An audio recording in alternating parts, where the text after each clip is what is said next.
एक बार की बात है, एक गांव था जिस गांव में एक गरीब लकड़हारा रहता था, मोहन नाम का। क्या नाम था लकड़हारे का? मोहन राम। एक दिन क्या हुआ, मोहन हमेशा की तरह जंगल में लकड़ियां काटने गया हुआ। मोहन पेड़ पर बैठकर लकड़ी काट रहा था। पेड़ के पास एक नदी थी।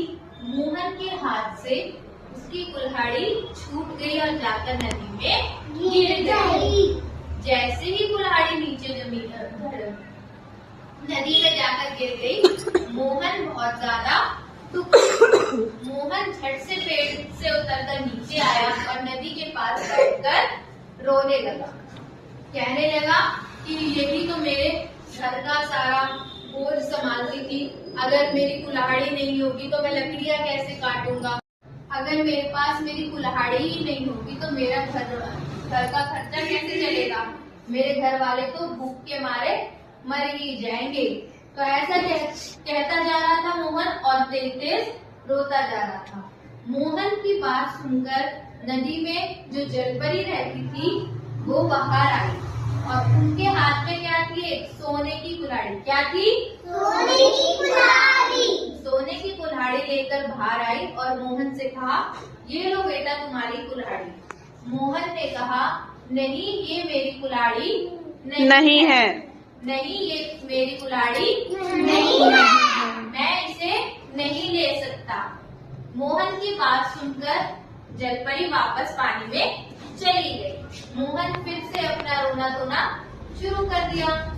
थोड़ी देर बाद जलपरी फिर पानी से बाहर आई और इस बार जलपरी के हाथ में चांदी की कुल्हाड़ी थी। तो जलपरी ने फिर से मोहन से कहा, अरे तुम रो नहीं, ये लो तुम्हारी कुल्हाड़ी। मोहन ने कहा, नहीं नहीं ये भी मेरी कुल्हाड़ी नहीं है, ये तो चांदी की है। मेरी कुल्हाड़ी तो मामूली सी लोहे की कुल्हाड़ी थी, मैं इसे नहीं ले सकता।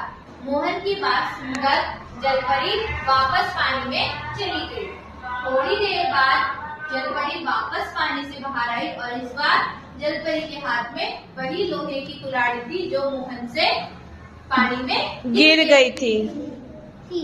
अपनी कुल्हाड़ी को देखकर मोहन झट से बोला, हाँ हाँ यही मेरी कुल्हाड़ी है। आपका बहुत बहुत धन्यवाद, आपने मेरी कुल्हाड़ी मुझे वापस दे दी।